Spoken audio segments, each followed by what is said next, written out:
By the time the clock above the medication room clicked to 7:45, Mara had already peeled off the name badge twice, then clipped it back on, as if the plastic rectangle were the only thing keeping her upright. The hospital at dusk smelled of lemon disinfectant and tired bodies.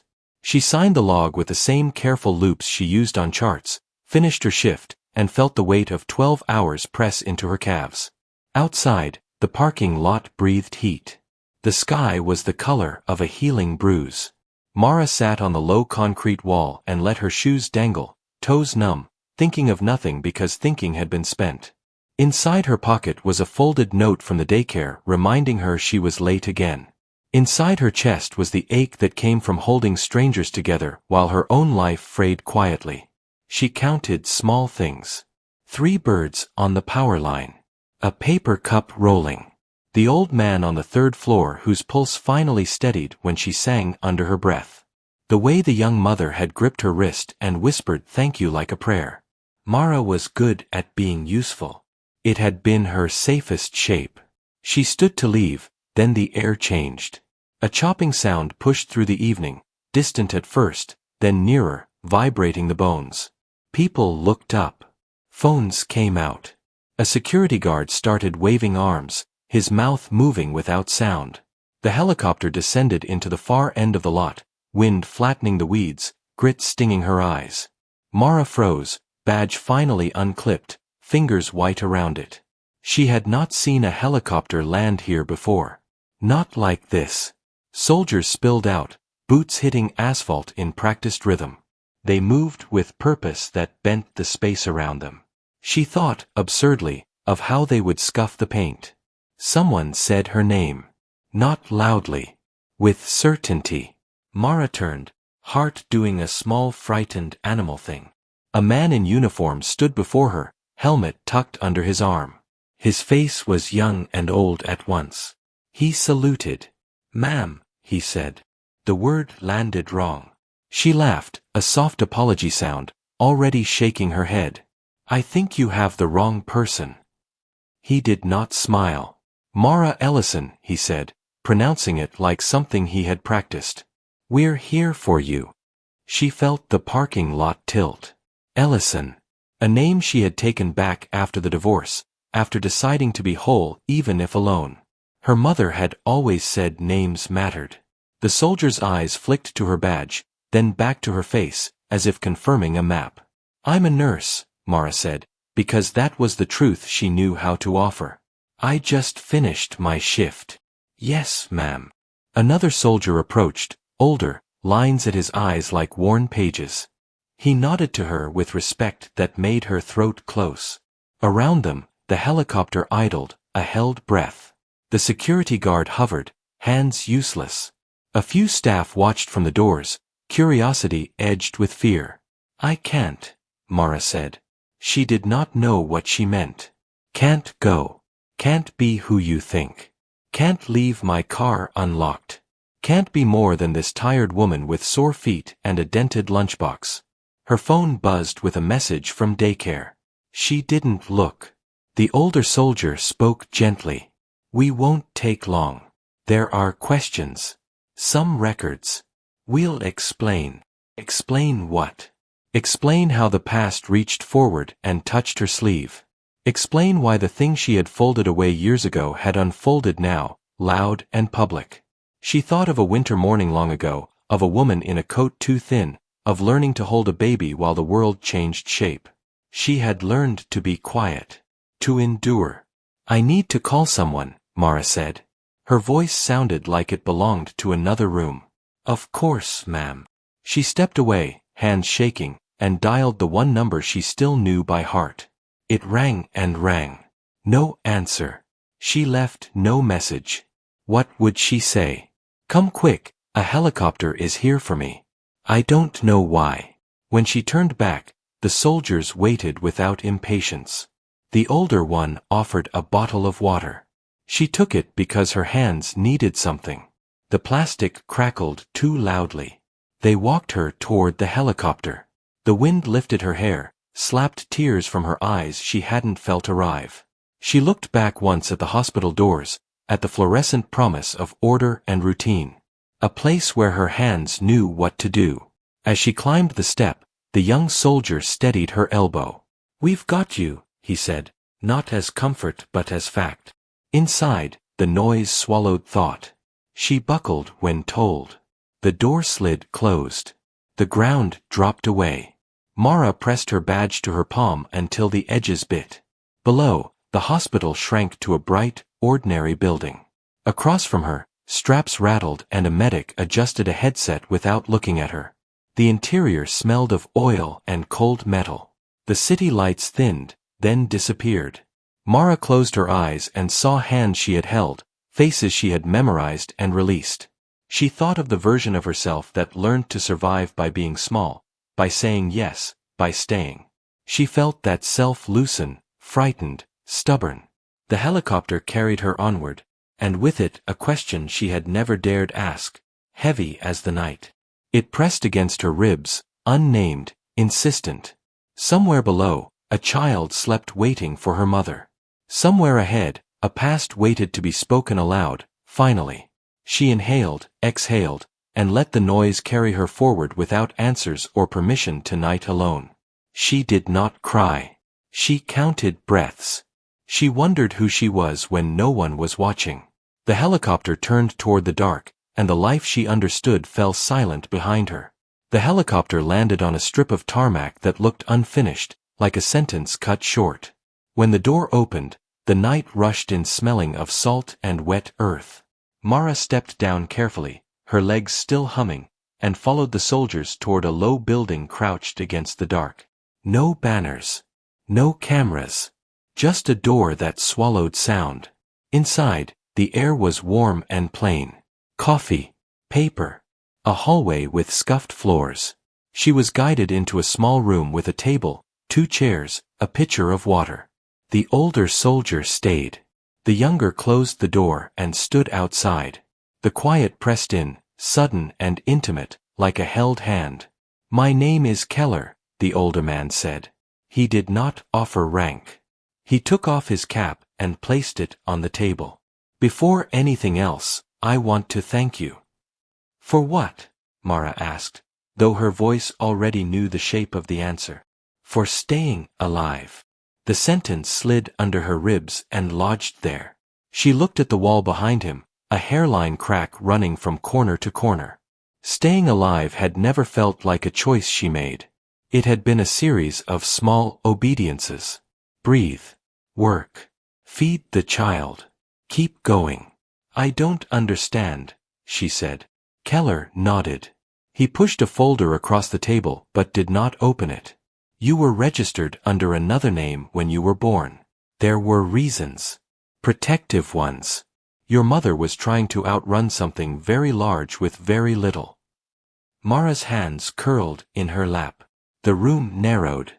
Her mother's face rose up as it always did when she was tired. Sharp chin. Soft eyes. A woman who never finished a story if it wandered too close to the truth. "She told me I was nobody special," Mara said. It came out flat. "She said that was a gift." "It was," Keller said quietly. "And it kept you safe." Safe. The word tasted strange. Mara thought of the nights counting change for milk, of the mornings scraping ice from a windshield with a library card, of the ache of wanting and not wanting at the same time. Safe had not meant easy. Safe had meant invisible. Keller opened the folder. Photographs. A younger woman, tired but fierce, holding a baby with Mara's eyes. A man in uniform beside them, his smile careful, as if already fading. Dates. Stamps. A life compressed into evidence.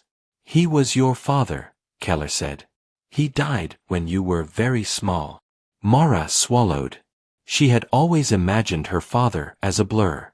A leaving. A door closing gently so as not to wake the baby. She had not imagined a uniform. She had not imagined a death that mattered to people who wore boots and saluted. "He made arrangements," Keller went on, "to ensure you wouldn't be pulled into anything. That you'd have a chance to choose." Choose. Mara almost laughed. Her choices had been narrow corridors, lined with need. But she had chosen nursing. She had chosen to stay when others ran. She had chosen care. So why now? She asked. Her voice trembled, then steadied. Years of speaking bad news to families had trained it. Because something has come to an end, Keller said. And because something has begun. We needed to tell you who you are. Not to take you. Not to claim you. Just to return the truth. Outside the room, a phone rang once and stopped. The building seemed to listen. My mother, Mara said. Is she? She's alive, Keller said. She didn't want this day to come. But she knew it might. Mara closed her eyes. She saw her mother's hands, always busy, always gentle. The way she would touch Mara's hair when she thought she was asleep. The apology she never voiced. I don't want anything, Mara said. I don't want a different life. I like my job. I have a child. Keller's face softened. Then that is your life. Nothing here changes that unless you want it to. He slid a card toward her. A number. If you ever have questions. If you ever need help. If you ever want to know more. The room felt too small for the weight she carried now. A past with edges. A father with a story. A mother who had chosen fear over glory. Mara stood, legs steady. She did not reach for the card yet. When can I go home? She asked. Now, Keller said. He stood as well, respectful distance between them. We'll take you back. As they walked out, the night met her again. The helicopter waited, patient. Mara paused and looked at the stars, thin and scattered. She felt taller and smaller at once. Nothing had changed. Everything had. On the flight back, she pressed her palm to the window and watched the dark slide by. She thought of her child asleep, of the lunch she would pack in the morning, of the hands she would hold tomorrow. The truth settled inside her, not loud, not triumphant. Just present. She breathed it in and let it be. Morning came without ceremony. Mara woke before the alarm, the room still blue, her child breathing softly in the next bed. The truth from the night before lay inside her like a stone warmed by the body. Not heavy enough to crush. Not light enough to forget. She lay still, listening to the small sounds of home, and wondered how something could arrive so loudly and then choose to sit quietly. She made breakfast on autopilot. Toast. Apples cut small. A note slipped into a backpack. Her hands remembered this work better than they remembered her own name. When her child asked why she looked far away, Mara smiled and said she was just tired. It was true. It was not the whole truth. At the hospital, nothing had changed. The same smell. The same rhythm. Charts waiting like open mouths. A colleague asked if she was okay. Mara nodded. She had always been good at nodding. The day moved through her, and she moved through it, and the truth followed like a shadow that did not demand attention. In the afternoon, her phone buzzed with a number she did not recognize. She let it ring. Then ring again. Finally, during a quiet moment, she stepped into a stairwell and answered. Mara, her mother said. No greeting. Just the name, worn smooth by love and fear. They sat on opposite ends of a line that hummed with distance. For a long moment, neither spoke. Mara leaned against the cool concrete, feeling the building hold her up. They came, her mother said. Yes. I'm sorry, her mother said, and the apology carried decades. I wanted to protect you. I didn't want you to belong to anything that could take you. Mara closed her eyes. She saw that thin coat again. The way her mother had chosen quiet over explanation, survival over pride. You did protect me, Mara said. You let me be ordinary. Her mother made a sound like a breath finally released. Are you angry? Mara searched herself. She found sadness, gratitude, a small ache for a man she had never known. She did not find anger. No, she said. I just wish you hadn't carried it alone. I didn't know how to share it without breaking you, her mother said. You were so small. They said goodbye without ceremony. Mara put the phone away and returned to the ward. The rest of the shift passed without incident. People lived. People did not. She held hands. She closed eyes. The truth stayed with her, quiet and steady.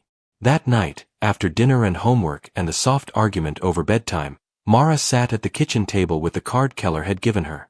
The number stared back, a doorway she did not have to open. She traced the edge of it with her finger. She thought of her father's careful smile, of arrangements made in love and fear, of a life built on not knowing. She did not call. Weeks passed.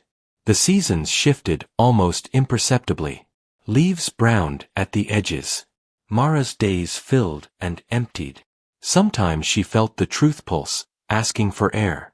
Sometimes it slept. She learned that knowing did not require action. It required room. One evening, a letter arrived.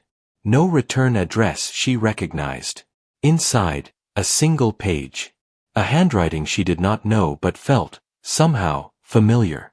It spoke of a man who loved quietly, who believed that courage could be gentle, who wanted his daughter to choose her own shape. It did not ask for anything. It did not explain everything. It ended with a hope that she was warm, that she was kind, that she had learned to rest. Mara folded the letter and pressed it to her chest. She cried then, not loudly. Tears slid down and soaked into the paper towel she held to her mouth. Grief arrived not as a storm but as a tide, patient and persistent. She let it have its way.